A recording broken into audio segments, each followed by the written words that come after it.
Hey guys, welcome back to my channel. Today I'm going to be teaching you what a list is in Python 3 and different ways to use them. Let's get into it. So we're going to make a list right now. And how to do that is basically, we're going to make a list called evens. It can be any name, but you want it to be actually having a purpose. So my list, which is called evens, is going to be equal to even numbers. Not all of them, but some of them. So to do that is evens parentheses, and then that's going to be equal to 2, 4, 6. Oh, I forgot the space. There needs to be space. Well, there doesn't need to be spaces here, but it just makes it look more clean. We're going to keep it here because we're going to be putting the .append method into work. So if I were to write evens, right, because that is the list name, .append, and you'll see what that does in just a second. Is that how you spell it? .append. Wow. .append. And then we're going to use parentheses for this. Evens .append, and what's the next thing? If you look at the pattern, evens 2, 4, 6, what would be next? You guessed it, it's 8. And then when you're going to put another one called evens, right? And then we're going to put another. What .append does is it adds to your list what you put inside of parentheses. So evens.append, by following the pattern 2, 4, 6, 8, then what would be next? And it is 10. So evens.append 8, evens.append 10, and if you run it, it probably doesn't run what you guessed. It does nothing. And why is that? Because we did evens.append 8, evens.append 10, we didn't print anything. If you don't print it, then it will not show up in the output.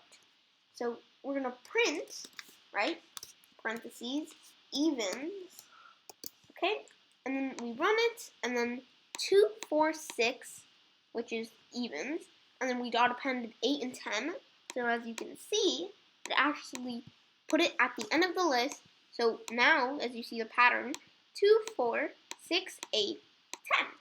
So that is some of the even numbers.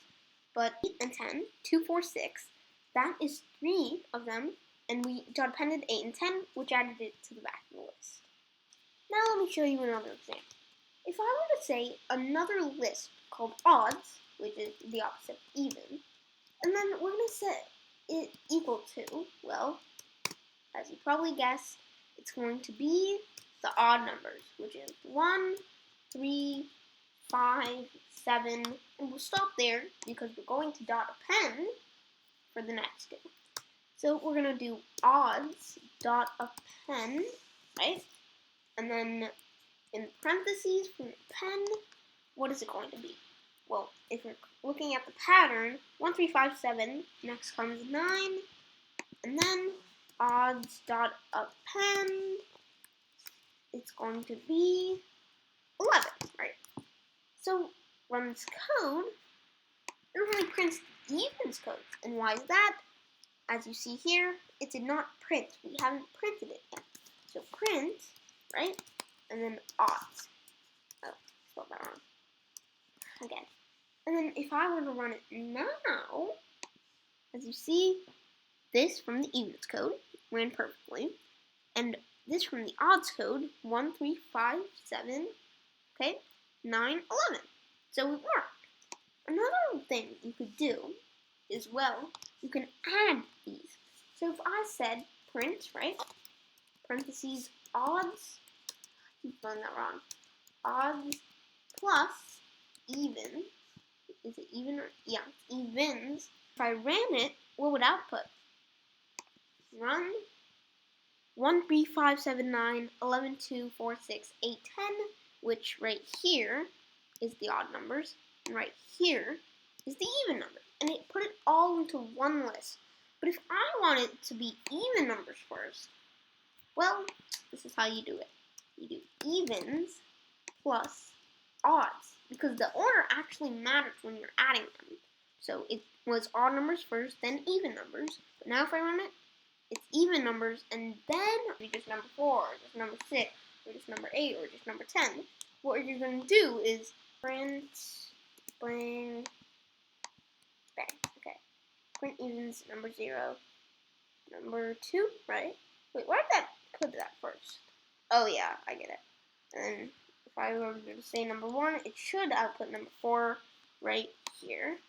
Okay, 4, number 2 should be 6, because 0, 1, 2, that should be 6. And then this is number 0, 1, 2, 3. This is number 4, so if I said 3, it would output 8. Yep, and if I said 4, it would output 10. So if your list is, well, too long, like it has much more, like 6, 8, 10, all the way to, let's say, 100, you probably wouldn't make your list that long, but let's just say you did. Then, how would you get the very back number without counting 0, 1, 2? Well, luckily, I have a solution for that. What you do is you're going to count from the back instead of just counting from the front, and the very back, so if I were to say -1 right here, it would actually output 10, right here, yep, 10. But if I was going to say -2, it would output 8, should be. But another way, if you're going to want to print like more, like 2, 4, and 6, it's by using the colon. And what the colon does is basically by printing 1 to, let's say, 2. And when you use the colon will not print the last value. If I said print 1 to 2, this is 0, this is 1, but when you're using the colon way, it doesn't print the last one. So if I said print 1 to 3, 0, 1, and then there's no 3, so 2, 3. But actually, this is perfect. Our list is just big enough to work because you'd think 0, 1, so that's 4, to 3, so 0, 1, 2, and there's no 3, but it doesn't print the last one, so it'll only print 4 and 6, see? 4 and 6. And you can also do, if you don't want to see in between, so if I said 8 as well, and I made this 4, 0, 1, or I'll make this 0, so 1, 0, 1, 2, 3, because it doesn't print the last one, so it should print 2, 4, 6, and 8. So 2, 4, 6, and 8. But if you don't want to see the ones in between, so 4 and 6, and you just want to see the start and the front, what you're going to do is actually use double colons. What this does, it only shows the first one and the last one. So if I run it, it should print 2 and 8. That's it for today. I hope you learned about lists and different ways to use them.